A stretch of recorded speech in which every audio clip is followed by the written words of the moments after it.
Vâng, chào các bạn, mình là Long. Trong cái clip lần này thì mình sẽ sử dụng khẩu Scaping và Ra 34 để đi cận chiến zombie. Nào, chúng ta bắt đầu. Ơi, giật cả mình.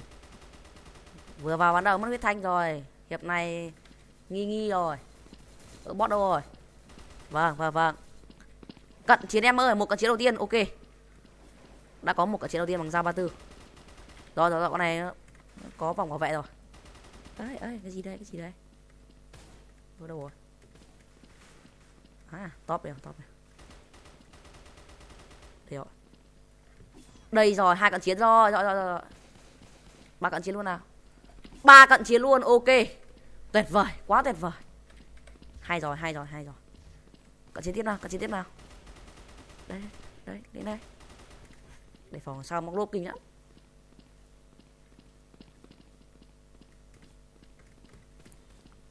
Nào, zombie xuống đây nào. Đây. 4 cận chiến nào. Ui, không được rồi. Ấy, cái gì đây em?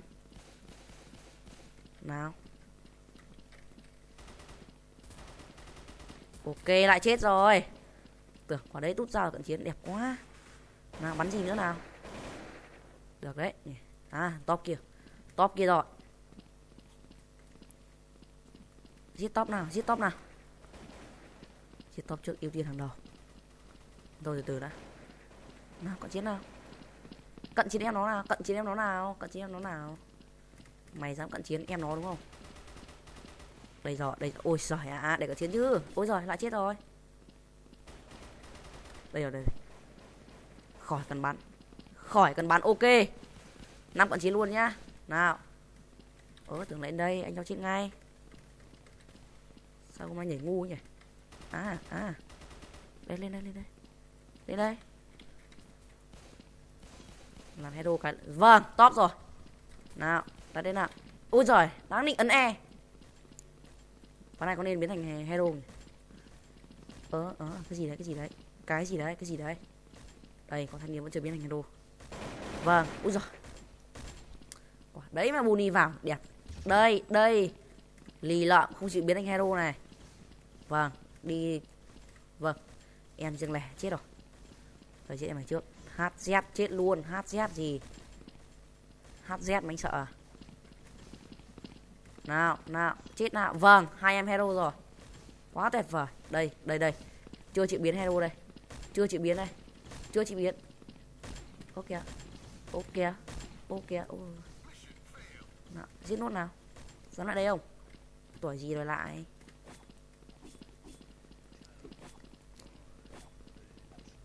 Vâng, một hiệp được bao nhiêu điểm rồi? Đó, 367 điểm rồi. Quá đẹp đúng không? Một hiệp 5 cận chiến. Vâng, gặp boss rồi.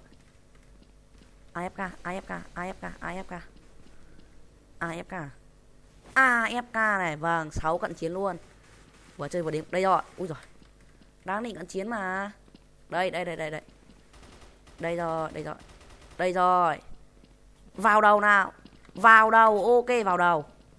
Cận chiến vào đầu. Nào. Lên đây nào. Vào đầu tiếp nào. Vào đầu. Ui giời, chết rồi. Ngu quá, quả đấy ngu quá. Đây, có hàng rồi, có hàng rồi. Hàng xịt hàng rồi. Pha này cẩn thận bị cận chiến đấy. Đây, nhặt súng này, tội nhặt súng này. Đây, AFK, phải không nhỉ? Phải không ấy? AFK, ok. Giật cả mình. Vâng, cận chiến khá là nhiều rồi. Chết rồi, từ nãy giờ mải quá. Không đếm, ok luôn, lại cận chiến tiếp, tuyệt vời. Clip này hay quá rồi. Ra 34 phải nói là rất là bá đạo. Toàn cận chiến này thì xem hay rồi. Làm clip cho anh em xem là phải cận chiến. Đây rồi. Tuyệt chủng zombie nào, ok, không phải mình cận chiến. Quá nhục. Tưởng mình cận chiến nữa. Quả này chơi từ hiệp 5 đến hiệp 13 luôn nhá. Chơi xem được bao nhiêu cận chiến. Chắc tầm 30 mấy cận chiến thôi. Cầm dao 34 với súng Ska thì không thể bằng Destroy được. Trận chiến kinh mình đã choi được. Nào lại đây. Đây. Em thân yêu. Ok, lại cần chiến tiếp rồi. Hay rồi. Từ thôi, boss lại AFK rồi. Thoát à? Boss cũng chưa được thoát rồi. Đây, nhân hạnh. Ok này. Ui giời ơi. Cờ ấy. Cái gì đấy, cận chiến anh nhá. Anh biết Bunny đấy nhá. Cẩn thận anh phải cho chết gần hết luôn đấy. Nào. Ăn mồ thế nào. Piu. Rồi ok. Đây.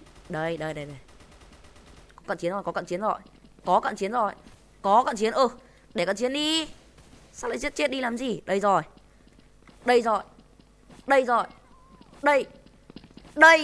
Xì rồi, ăn luôn, có hàng luôn. Lỡ tay quẹt phải em. Cận chiến nào, ok. Ui giời, đồng thế. Bunny ngu rồi. Vâng, lại ăn mù rồi. Jack Hammer tuổi dè. Châu đấy, nhưng mà xem xét lại đây. Cận chiến tiếp, ok, lại cận chiến. Hay thế nhỉ, trận này chơi hay thế nhỉ. Ok. Cận chiến tiếp nào. Ui, tưởng cận chiến tiếp thì ngon quá. Đây, em cận chiến đây rồi. Em cận chiến đây rồi. Dám cận chiến hàng của anh. Đây rồi. Cận chiến tiếp nào, ok. Rồi ôi, trận này cận chiến bá đạo quá rồi các bạn ơi. Hay rồi, trận này hay rồi. Còn choi nữa, nào. Vào đây. Cận chiến luôn con bóng ma này. Cút hết ra nào. Vâng, chết rồi. Không thể tin được là có móc lốp đằng sau. Thật không thể tin được. Bunny đúng không? Bunny. Ui giời, chết rồi. Nhục quá. Trận này chơi phê quá các bạn ơi. Cận chiến nhằng này.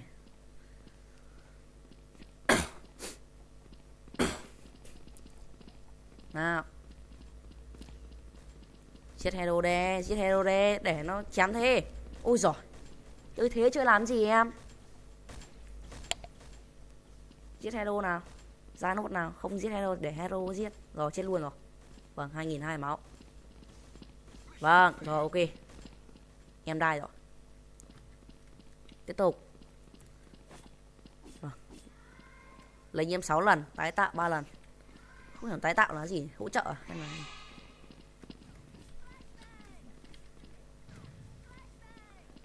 Rồi.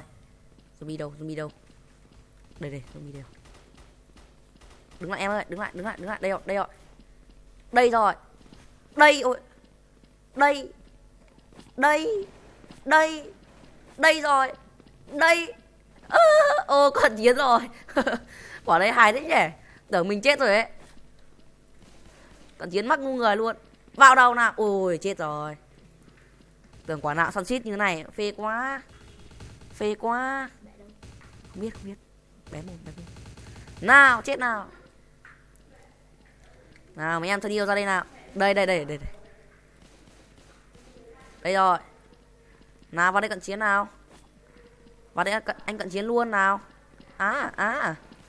Dám hùa vào hấp diêm anh à. Nào. Ui rồi ôi. Quả đấy ngu người quá. Bắn nhé. Bắn chết nó đi. Bây giờ mình thấy thằng nào mà kiểu nhử hay là chạy là bắn chết luôn nhá. Không để lâu nguội mất. Giết nào. Tuổi gì em ơi. Nào lại đây nào. Nào lại đây.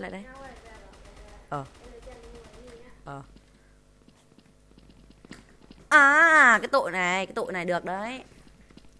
Đây rồi, hồi sinh đây đúng không? Hồi sinh đây à? Vâng, cái này cận chiến ngu người quá. Đây rồi. Lại nhảy sang đây ngay. Mù tiếp ngay. Chuan. Vâng, zombie phải gọi là mù hết rồi. Ôi giời ơi, sao đông thế này. Nhưng bọn này hằn mình hết rồi. Có thù hằn với mình rồi. Cận chiến nhiều quá bọn nó tức rồi. Đây. Nào đứng lại nào. Đây rồi. Đứng lại. Nào. Không chịu biến E đúng không? Không chịu biến E đúng không? Không chịu biến E đúng không? Ui rồi. Hero 4 sao mà. Đấy, nó đứng nó giải cứt như thế này vào làm sao được. Nó đứng xoay tròn nó thả đạn này thì chết nó thôi. Nhiều zombie vào chỉ bị hấp diêm. Zombie vào nó quê cho thì đi luôn. Mấy trận này trong clip lần này trận mấy hiệp đầu quay khá là hay. Mấy hiệp sau ngu quá nhỉ. Phiêu quá là lại bắt đầu giảm độ gà đi à. Đúng rồi, phải giảm độ đi. Cận chiến nhiều quá zombie tuyệt chủng mất thì lấy cái gì mà cận chiến. Không biết bao nhiêu điểm rồi. Nào. Đi giết zombie nào. Giết zombie nào. Buni mấy phát ạ. Ôi Buni ngủ quá. Nhắm mù cho mấy thanh niên đã. Tính sau. Ok. Đây rồi. Đây. Tông môn thằng móc lốp này. Rồi ạ. Sao mù thế nhỉ. Đây rồi, đây rồi. Rồi vào chuồng. Đây rồi. Vào chuồng. Ok. Anh chết là có hàng ngay. Tính trước hết rồi. Đây. Đây thân yêu. Em thân yêu. Tiếp tục nào. Tiếp tục. Ôi chết rồi. Đi cận chiến này. Cái tội đi cận chiến láo quá. Thằng này láo quá. Đây. Ngu này. Kìa. Lại móc lốp. Khổ quá. Toàn gặp móc lốp thôi. Đây rồi. Là em áo đỏ đây rồi. Vâng, em áo đỏ chết rồi. Zombie đâu? Đây. Ôi phòng này toàn dead mà không lấy được top của mình các bạn. Vâng, 7 hiệp là 1000 điểm rồi. Quá phiêu rồi. Phiêu rồi. Đấy, tưởng này mất hàng nữa thì chết. Đây, con này ra cận chiến luôn nhá. Cận chiến, úi giời à. Đông thế nhỉ. Đây, mấy em này chết chắc rồi. Chạy đi đâu nữa. Ăn mù em ơi. Vòng lại nào. Úi giời. Vòng lại lại chết rồi. Đây, cái gì đây? Ô đâu rồi?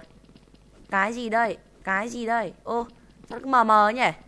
Khó nhìn vãi. Đâu nữa? Đây rồi.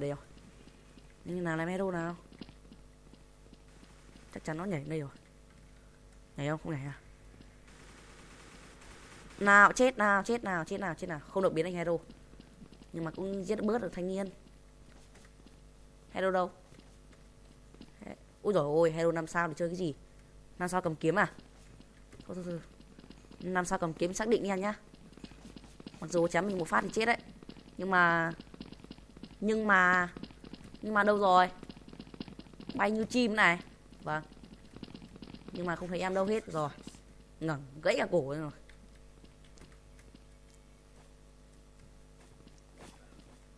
Nào, tiếp tục.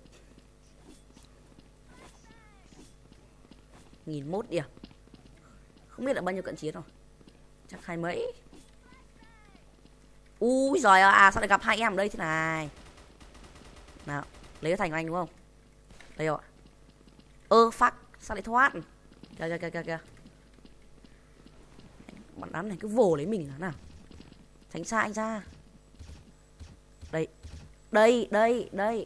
Vào đây có định Muni vào chuồng đâu. Tự nhiên nó vào chuồng được chứ. Đâu rồi. Cận chiến nào. Từ từng đứa một sẽ đến lượt nhá. Không cần phải vội đâu. Nhá, từng đứa một thôi. Đây, bao nhiêu nháy đi rồi. Nào, nhấp nháy nào. Đây rồi. Phải giết bằng được cái boss này. Đây, nhấp nháy này, tội nhấp nháy này. Giết bằng được con boss. Giết bằng được luôn con bóng ma này. Bóng ma láo thế nhỉ. Cứ dồn theo anh là nào. Đừng.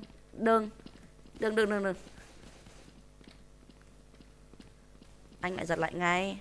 Vâng, bóng ma chết luôn rồi. Quả đấy phải nói là bá đạo luôn. Choi vừa cận chiến. Có AFK đây rồi. Vâng. Nhưng mà để đến được cái em AFK đấy thì gian nan lắm.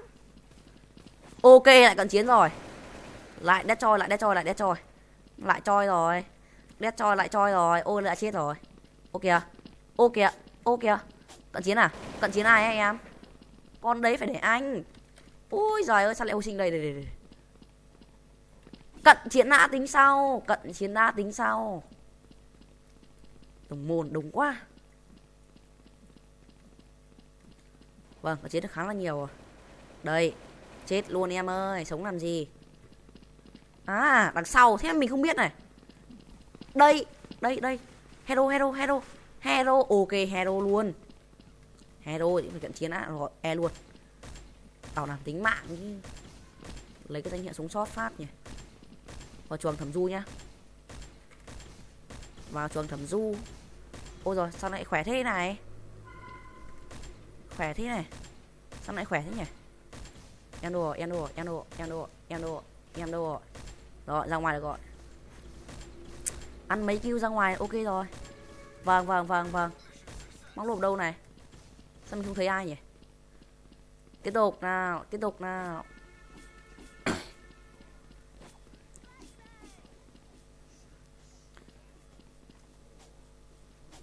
Và trong năm 2017 này thì mình sẽ cố gắng để kênh mình đạt 1000 subscribe. Đạt 1000 subscribe mình mừng quá rồi. Mình chỉ cần bao nhiêu thôi, lại nhảy lại ngay anh choi làm. Ồ đấy, nhấp nháy rồi để nó giết kìa.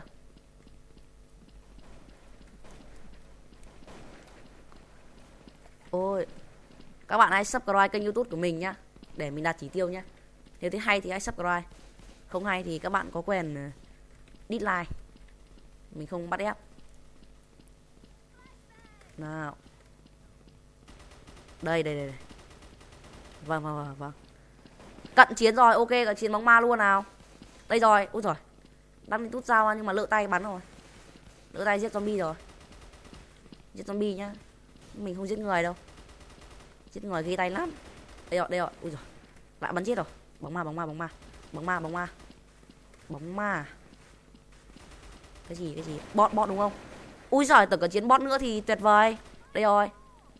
Đây rồi. Nào, lại đây nào. Chết rồi à? Bot gì đấy? Cái gì đây? Anh nhảy lại. Anh lại nhảy lại này. Nào vào đây mà ăn này. Ôi rồi. Đâu rồi? Ô kìa. Mình không nhìn thấy đâu để choi cơ. Đây. Bunny. Bóng ma cào xa phết nhỉ. Ngồi tít đằng mà bị nó cào trúng được kìa. Đâu rồi? Vâng. Cận chiến nào, ok, xịt rồi. Vâng. Ăn mù thì cận chiến cái gì nữa? Không biết đâu là ném mù anh nhỉ. Ra đây nói chuyện nào. Ok đây à. Phát này thành E không? Thành E không? Vâng, không được thành E, hero rồi. Nhảy quá ngu. Đây, em này chết trước. Em này là nạn nhân đầu tiên của chuyến bay MH370. Vâng, em đã đai rồi. Chỉ vài giây thôi. Hồi tí máu đã.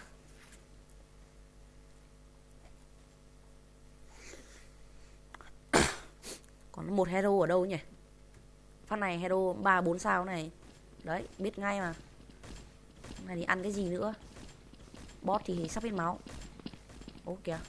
Mình còn chưa vả được nó. Đây, chết luôn rồi. Sao lại chửi DKM là nào?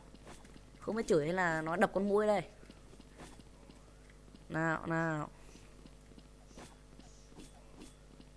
Lên ngay không? Lên ngay. Nhảy là phải lên chứ lại. Đây rồi. Có E ngay. Mù vẫn đoán được đường nhá. Đây. Ui giời, tưởng AFK. Mà nó ao rồi à? Sao lại ao lắm nào? Đây rồi. Mấy thanh niên chưa chắn quá. Toàn ao rồi. Ngao đá em ơi. Ngao đá à? Sao lại chạy vật vờ nhỉ? Anh ở đằng sau mà không nhìn thấy à? Trong chuồng thẩm du cho chết hết. Ôi. Tưởng đai rồi. Phòng này toàn đét choi, đét chiếc này kinh quá. Đây rồi. Vâng, lại cận chiến rồi. Không hiểu chém gió mà lại chém được zombie là nào. Ok. Ôi rồi zombie chơi phòng này có tuyệt chủng thôi. Cận chiến nào, ok. Giết mấy đứa lấy cận chiến. À, Destroy vẫn liều mạng cận chiến à. Đây, Jack Hammer chui ra khỏi chuồng đây. Ô chết rồi. Ô. Đứa nào bắn mình sau ấy. Ok, xịt rồi. Mắc ngu người rồi. Đây trong chuồng rất là đông. Nào, đến một thời gian chết nữa nào. 3, 2, 1, bắt đầu. Ok, ok. Vừa khít luôn nhá. Không lệch tí nào nhá. Các em ăn mù nào. Ôi, ôi ôi ôi. Giật cả mình. Ôi ông ơi, từ từ thôi ông ơi. Vãi thần linh, vãi linh hồn rồi. Ôi giời ơi, mắc lốp kìa. Chết mày này. À, đây rồi. Sao lại nhảy xuống là nào? Đây gì? Chết bố nó rồi. Vài giây nữa là có hero rồi. Người đâu anh? Đây rồi, có thịt hàng rồi. Liệu có thịt được không? Liệu có thịt được không? Liệu có thịt được không? Thì được rồi, ok luôn. Trốn này làm hero 5 sao ạ. Trốn nào. Trốn nào. Có gì? Ui giời ạ, giật cả mình. Giật cả mình luôn. Ngu này, tội ngu này. Đấy, móc lốp nào. Móc lốp thần trưởng nào. Ô, làm máu thế á? Ô kìa. Còn 2k5 tiết này, zombie nó cho 2 vả nữa thì đi. Đây. Trốn đúng không? Súng bắn chết của mình. Đây. À. Chạy đâu? Lại đây nào. Đừng có chạy, khổ quá, đừng có chạy. Lại đây nào, ok. Ăn zombie đúng phát cuối. Đúng phút cuối luôn. Nói nhiều quá méo mồm rồi. Nào, ăn mồ đi. Đâu zombie đâu? Đây rồi, zombie đây rồi. Có cận chiến rồi. Có cận chiến không? Có cận chiến đâu. Có cận chiến rồi. Vâng, cận chiến rồi nhưng mà không biết ở đâu nữa. Nào. Đời anh là Zuka, anh không lựa chọn được người ơi. Dẫu biết. Từ. Dù cho từng phắc lại chết rồi. Nào, ôi giời ơi. Tránh hết ra. Anh muốn bay xuyên thời gian, xuyên không gian để đến bên em. Nào, anh muốn cận chiến được em trong map đen cổ. Cận chiến nào. Rút lui à? Đằng trước cũng có và đằng sau cũng có nha em ơi. Chạy đi đâu? Đây rồi, AFK đi rồi. Vâng, giá AFK lừa tình. Tuyệt vời. Đây rồi. Ui, lại lỡ tay giết zombie rồi. Toàn bóng ma này. Khó nhằn nhỉ. Khó nhằn phết nhỉ. Nam Blue. Ai là Nam Blue? Nam Blue đâu? Có cơ hội giao lưu với anh Nam Blue phê quá. Cận chiến nào? Ok, không phải mình. Còn bóng ma rồi.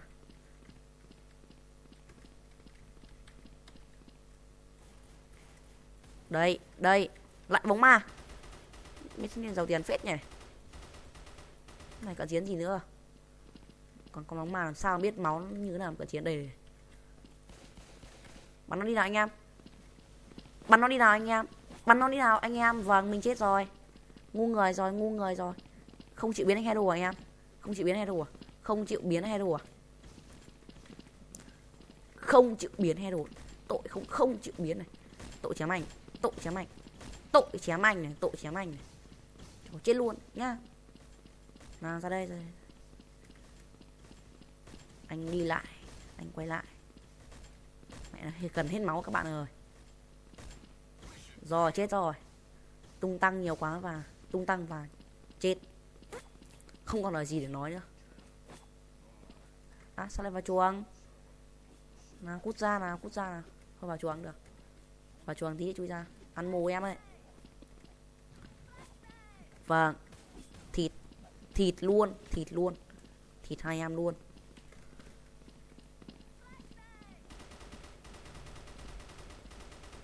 Đừng có chạy, đừng có chạy, đừng có chạy.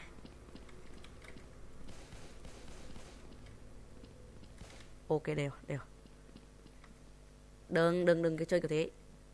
Đừng chơi kiểu thế. Phát diêu chết luôn rồi. Đây. Em Noel đây, em Noel đây. Đêm Noel, đêm Noel, em vác đèn đi. Đi chết rồi.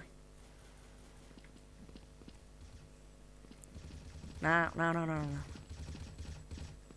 Sao không cận chiến nó? Thì cận chiến anh đây này, cận chiến anh đây này. Ngu người. Không có hàng để ăn với cái. Đây, đây, đây. Đây rồi. Hai em đây rồi, hai em quần xanh. Quần xanh, quần xanh này. Quần xanh này, ô chết luôn à. Ngu quá, không biến thành hero nhanh để làm hero làm sao. Nào, mình vừa học được kiểu Bunny mới. Đây. Đấy, hay không? Kiểu này kiểu Bunny Headline. Ăn mù ra tính sao. Cận chiến luôn. Ồ, thôi con này đai rồi, đai rồi. Ôi giời ơi. Vào đầu nào. Vào đầu. Vào đầu. Vào đầu. Vào. Ui giời ơi. Vào cái mông nó à. Đây. Em Noel. Em Noel đây rồi. Uni. Bu. Mắc rồi, mắc rồi, mắc rồi, mắc rồi. Bắn bằng cái gì kinh nhỉ. Á đủ. Tí nữa bị cận chiến nhá. Hiệp cuối bị cận chiến nhục lắm. Đây, đây. Có hàng ngay. Có thịt cho mình ăn ngay. Đây rồi. Em gì đây? Em gì đây? Phải cận chiến, phải cận chiến, phải cận chiến. Quả này chết rồi, chết rồi, chết rồi. Ngáo ngơ quá, ngáo ngơ quá. Nào, nào. Chạy à? Bandit mà to à? Ái à. Chết vì tôi cận chiến. Ham hố. Đây rồi, thủ dâm trong chuồng đây rồi. Thẩm du trong chuồng đây rồi. Tình trạng thẩm du rất là nguy hiểm. Chết luôn. Đấy. AFK. AFK. AFK. AFK nào. AFK nào. AFK nào. Ok luôn. Cận chiến luôn. 2000 điểm. Ngu người. Ngu người. Ngu người. Ngu người. Ngu người. Lại chết rồi. Bandit. Bandit. Bandit. Bandit. Bandit. Bandit chỉ gà đấy em. Hôm nay toàn Deathjoy với lại Bandit là không chơi được mình à. Nó bảo tối một cậu bé ngu ngơ kìa. Mình không phải cậu bé ngu ngơ đâu. Khổ quá. Cách chơi giống quá à. Không phải. Nào. Hiệp cuối này quyết định rực rỡ. Trốn làm hero làm sao. Hoặc là không làm biến hero đi cận chiến. Láo à. Láo à. Ra đây. Ra đi nào.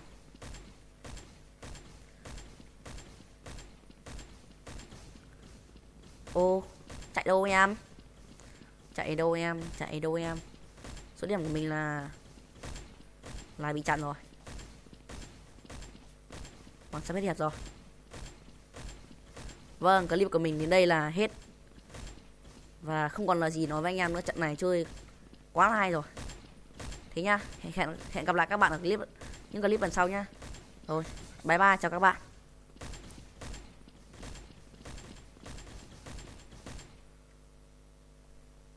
Anh lại giật lại ngay. Vâng, bóng ma chết luôn rồi. Quả đấy phải nói là bá đạo luôn. Choi vừa cận chiến. Có AFK đây rồi. Vâng. Nhưng mà để đến được cái em AFK đấy thì gian nan lắm. Ok, lại cận chiến rồi. Lại Deathjoy, lại Deathjoy, lại Deathjoy. Lại choi rồi. Deathjoy lại choi rồi. Ôi lại chết rồi. Ok kìa. Ok kìa. Ok kìa. Cận chiến à? Cận chiến ai ấy em? Con đấy phải để anh. Ôi giời ơi, sao lại ô sinh đây. Cận chiến đã tính sau. Cận chiến đã tính sau. Đồng môn đúng quá. Vâng, có chết được khá là nhiều rồi. Đây. Chết luôn em ơi. Sống làm gì. À đằng sau. Thế mình không biết này. Đây. Đây đây. Hero hero hero. Hero. Ok hero luôn. Hero thì phải cận chiến đã. Rồi e luôn. Bảo đảm tính mạng chứ. Lấy cái danh hiệu sống sót phát nhỉ. Vào chuồng thẩm du nhá. Vào chuồng thẩm du. Ôi rồi sao lại khỏe thế này.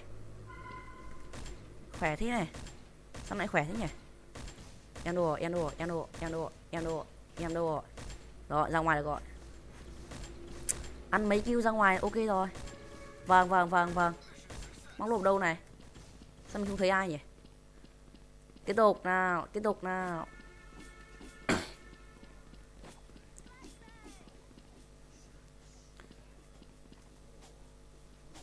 Và trong năm 2017 này thì mình sẽ cố gắng để kênh mình đạt 1000 subscribe. Đạt 1000 subscribe mình mừng quá rồi. Mình chỉ cần bao nhiêu thôi, lại nhảy lại ngay, anh choi lắm. Ồ đấy, nhấp nháy rồi để nó giết kìa.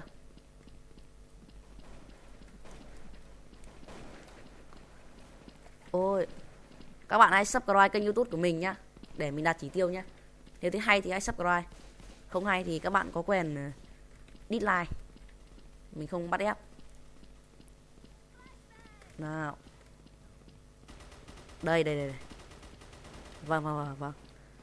Cận chiến rồi, ok, cận chiến bóng ma luôn nào. Đây rồi, ui rồi. Đang đi tút dao nhưng mà lỡ tay bắn rồi. Lỡ tay giết zombie rồi.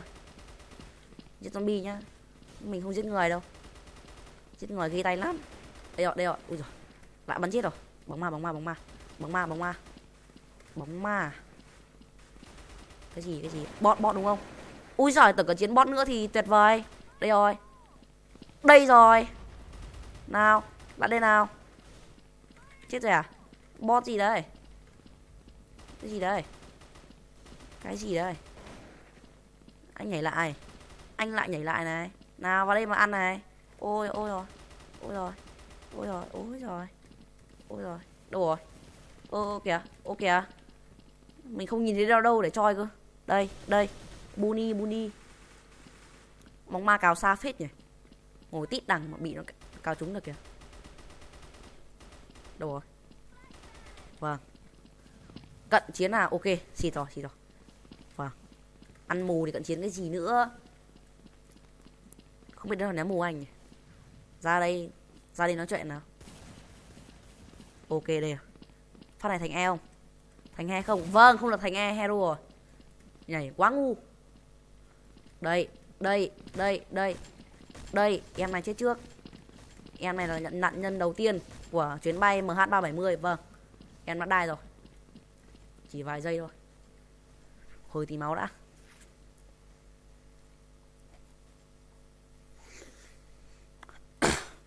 Còn một hero ở đâu nhỉ?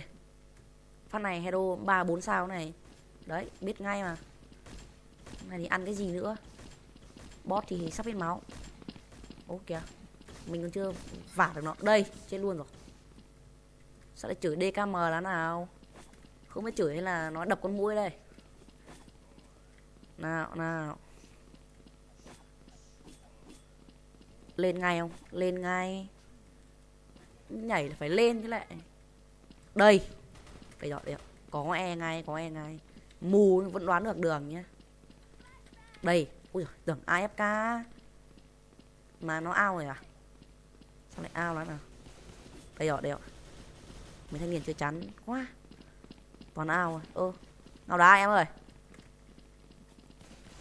Ngao đá à? Sao lại chạy vật vờ nhỉ anh? Vâng, chào các bạn, mình là Long. Trong cái clip lần này thì mình sẽ sử dụng khẩu Scaping và Ra 34 để đi cận chiến zombie. Nào, chúng ta bắt đầu. Ơi, giật cả mình. Vừa vào bắt đầu mất huyết thanh rồi. Hiệp này nghi rồi. Bot đâu rồi? Vâng. Cận chiến em ơi, một cận chiến đầu tiên, ok. Đã có một cận chiến đầu tiên bằng Ra 34. Rồi, con này có vòng bảo vệ rồi. Đấy, cái gì đây? Đâu rồi? Top này. Đây rồi. Đây rồi, 2 cận chiến rồi. 3 cận chiến luôn nào. 3 cận chiến luôn, ok. Tuyệt vời, quá tuyệt vời. Hay rồi. Cận chiến tiếp nào. Đây, đến đây. Để phòng sao móc lốp kinh lắm.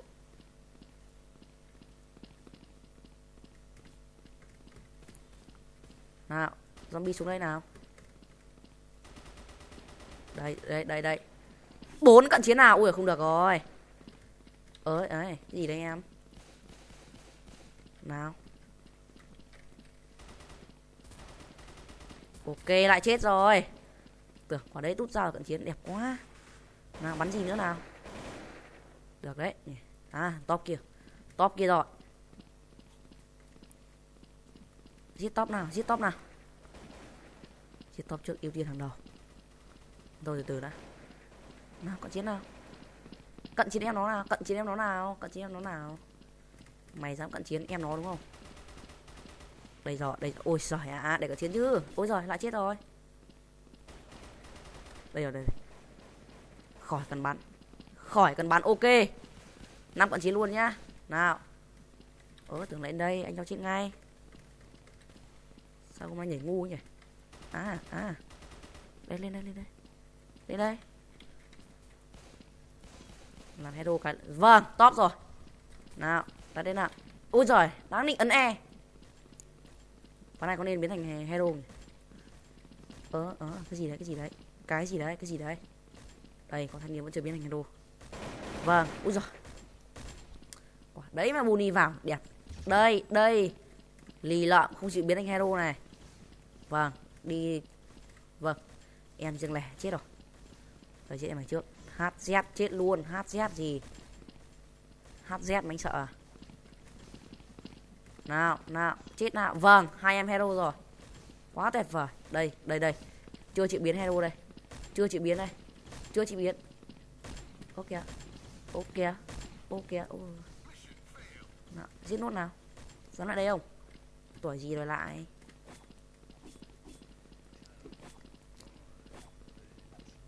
Vâng, 1 hiệp được bao nhiêu điểm rồi? Đó, 367 điểm rồi. Quá đẹp đúng không? 1 hiệp 5 cận chiến. Vâng, gặp boss rồi.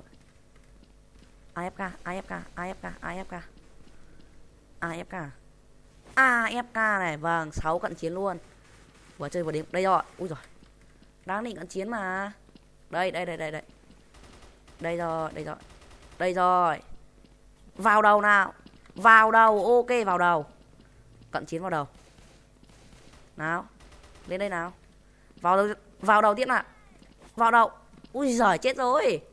Ngu quá, quả đấy ngu quá. Đây, có hàng rồi, có hàng rồi.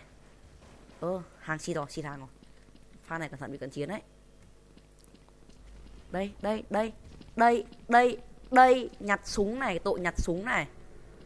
Đây, AFK, phải không nhỉ? Phải không ấy? AFK, ok. Giật cả mình.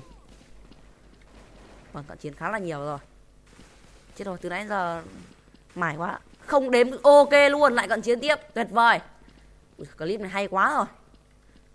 Ra 34 phải nói là rất là bá đạo. Toàn cận chiến này thì xem hay rồi.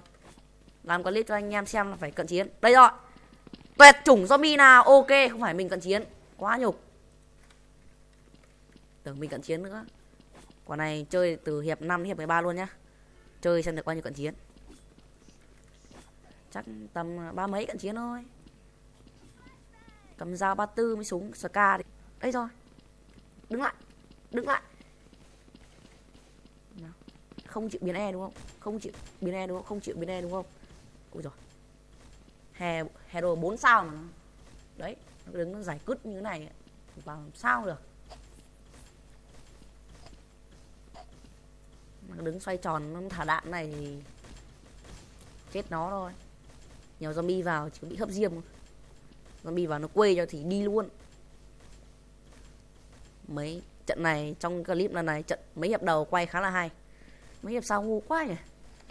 Phiêu quá là lại bắt đầu giảm độ gà đi à. Đúng rồi, phải giảm độ đi. Cận chiến nhiều quá zombie tuyệt chủng mất thì lấy cái gì mà cận chiến.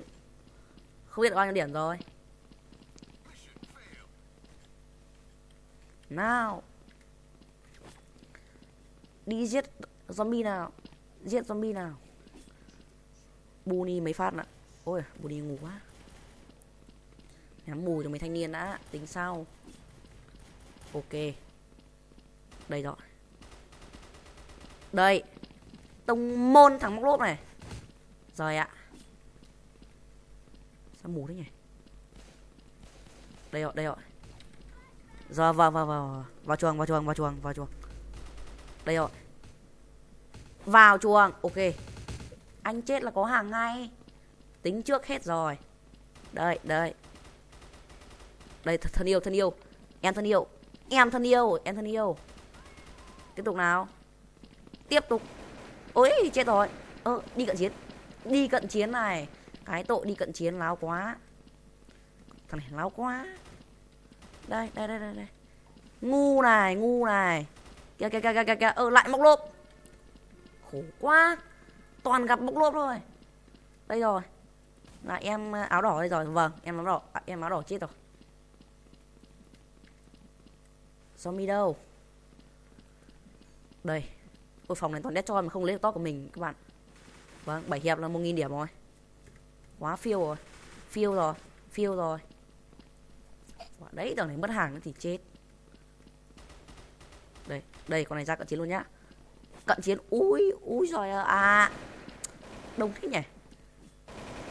Đây mấy em này chết chắc rồi. Chạy đi đâu nữa. Ăn mù em ơi. Vòng lại nào. Úi giời. Vòng lại lại chết rồi. Đây, cái gì đây? Ô đâu rồi? Cái gì đây? Ô, sao nó cứ mờ nhỉ? Khó nhìn vãi. Đâu nữa? Đây rồi. Nhưng nào làm hero nào? Chắc chắn nó nhảy đây rồi. Nhảy không? Không nhảy à? Nào, chết nào. Không được biến thành hero. Nhưng mà cũng giết bớt được thanh niên. Hero đâu? Ui dồi ôi, hero 5 sao để chơi cái gì? 5 sao cầm kiếm à? Thôi. 5 sao cầm kiếm xác định nha nhá.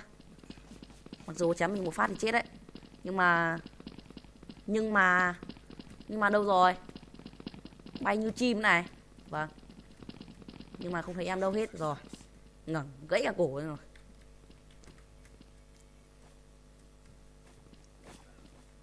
Nào, tiếp tục. 1001 điểm.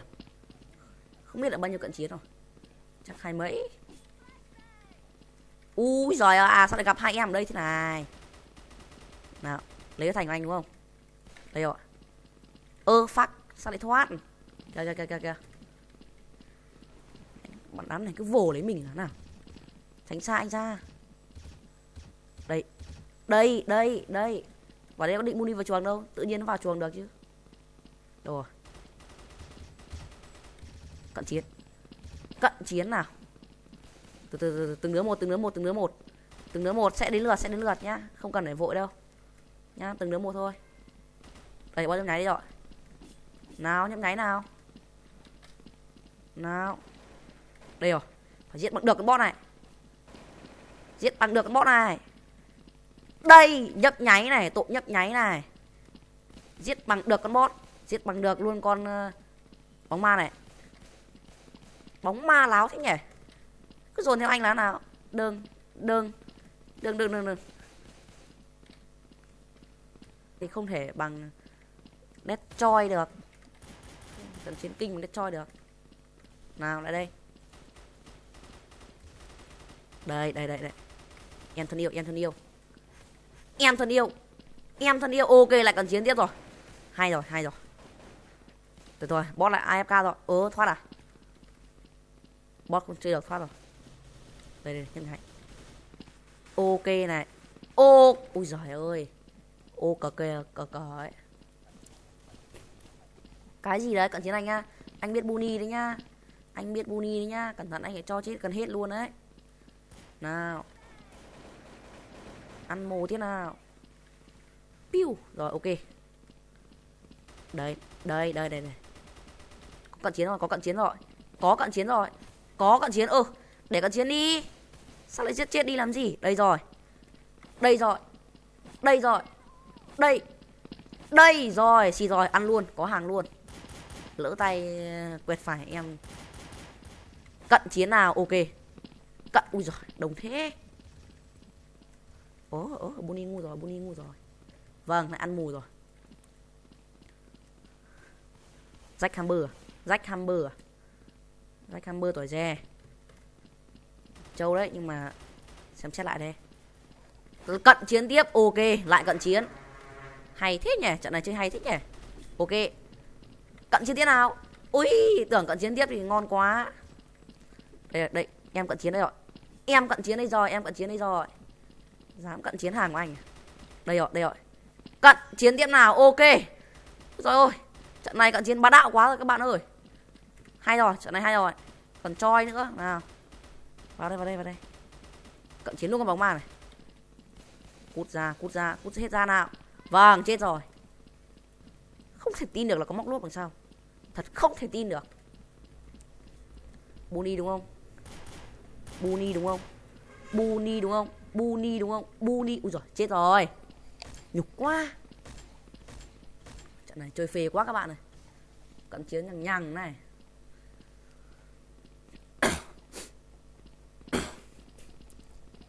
Nào. Giết hero đe, giết hero đe để nó chém thế. Ôi giời. Chơi thế chơi làm gì em? Giết hero nào. Ra nốt nào, không giết hero để hero giết. Rồi chết luôn rồi. Vâng, 2002 máu. Vâng, rồi ok.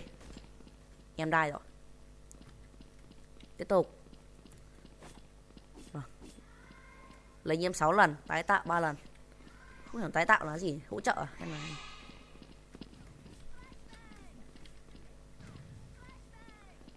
Rồi.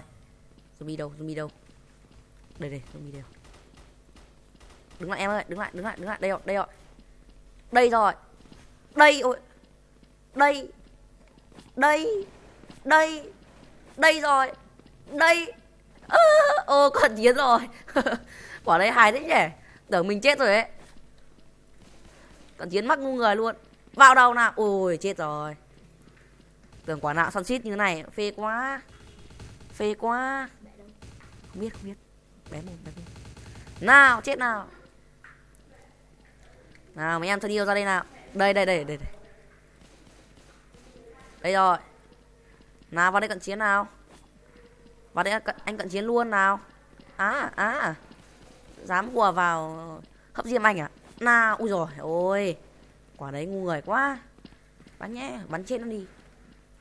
Bây giờ mình thấy thằng nào mà kiểu nhử nhử hay là chạy chạy là bắn chết luôn nhá. Không để lâu nguội mất. Giết nào, giết nào. Tuổi gì em ơi.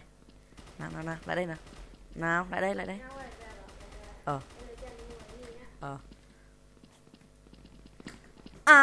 Cái tội này được đấy.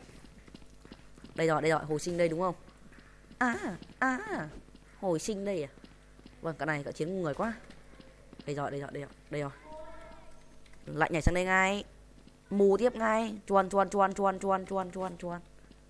Vâng, zombie phải gọi là mù hết rồi. Ôi giời ôi. Ôi giời ơi, sao đông thế này. Nhưng bọn này hằn mình hết rồi. Có thù hằn với mình rồi. Cận chiến nhiều quá bọn nó tức rồi. Đây. Nào, đứng lại nào. Đứng lại. Ở đằng sau mà không nhìn thấy à? Trong chuồng thẩm du cho chết hết. Ôi. Tưởng đai rồi. Phòng này toàn destroy, đất chiếc này kinh quá. Đây rồi. Vâng, lại cận chiến rồi. Không hiểu chém gió mà lại chém được zombie là nào. Ok. Ôi thôi, zombie chơi phòng này có tuyệt chủng thôi. Cận chiến nào, ok. Giết mấy đứa lấy cận chiến. Destroy vẫn liều mạng cận chiến à. Đây, Jack Hammer chui ra khỏi chuồng đây. Ô chết rồi. Đứa nào bắn mình sau ấy. Ok, xịt rồi. Mắc ngu người rồi. Đây trong chuồng rất là đông. Nào, đến một thời gian chết năm nào. 3, 2, 1, bắt đầu. Ok, ok. Vừa khít luôn nhá. Không lệch tí nào nhá. Các em ăn mù nào. Ôi, ôi ôi ôi. Giật cả mình. Ôi ông ơi, từ từ thôi ông ơi. Vãi thần linh, vãi linh hồn rồi. Ôi giời ơi, móc lốp kìa.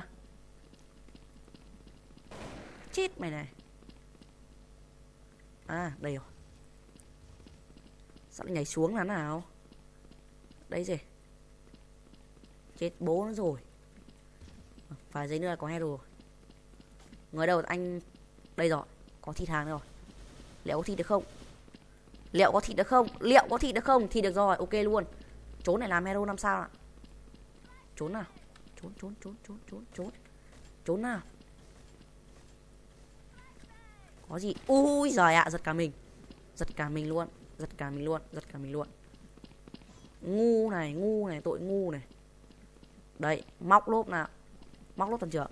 Móc lốp thần trưởng nào. Ô, 5 máu thế á? Ok, ok, ok. Còn 2k5 tiết này, zombie nó cho 2 vả nữa thì đi. Đây, đây, trốn đúng không? Trốn đúng không? Súng bắn chết của mình. Đây, đây. À. À. Chạy đâu, chạy đâu, chạy đâu, chạy đâu? Chạy đâu? Lại đây nào. Đừng có chạy, khổ quá, đừng có chạy. Lại đây nào, ok. Ăn zombie đúng phát cuối. Đúng phút cuối luôn. Nói nhiều quá méo mồm rồi. Nào, ăn mồ đi. Đâu zombie đâu? Đây rồi, zombie đây rồi. Có cận chiến rồi. Có cận chiến rồi, có cận chiến rồi. Có cận chiến không? Có cận chiến đâu. Có cận chiến rồi. Vâng, cận chiến rồi nhưng mà không biết ở đâu nữa. Nào. Nào, nào, nào. Đời anh là Zuka. Anh không lựa chọn được người ơi. Dẫu biết. Từ từ. Dù cho từng phắc.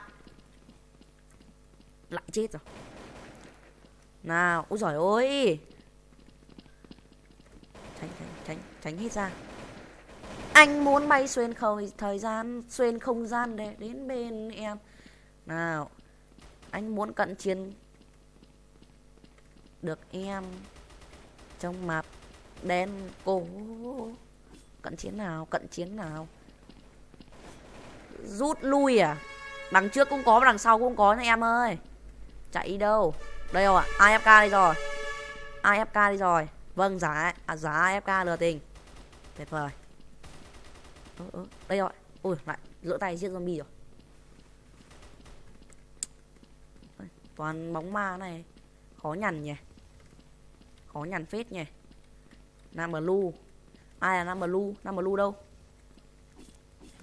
Có cơ hội giao lưu với anh Nam Blue phê quá. Cận chiến nào? Ok, không phải mình. Còn bóng ma rồi.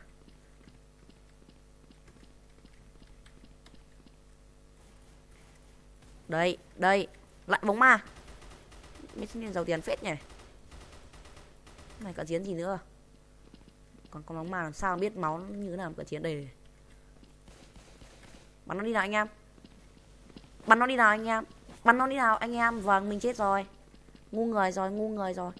Không chịu biến anh hero à anh em? Không chịu biến hero à? Không chịu biến hero à? Không chịu biến hero. Tội không chịu biến này. Tội chém anh. Tội chém anh. Tội chém anh này, tội chém anh này. Chết luôn nhá.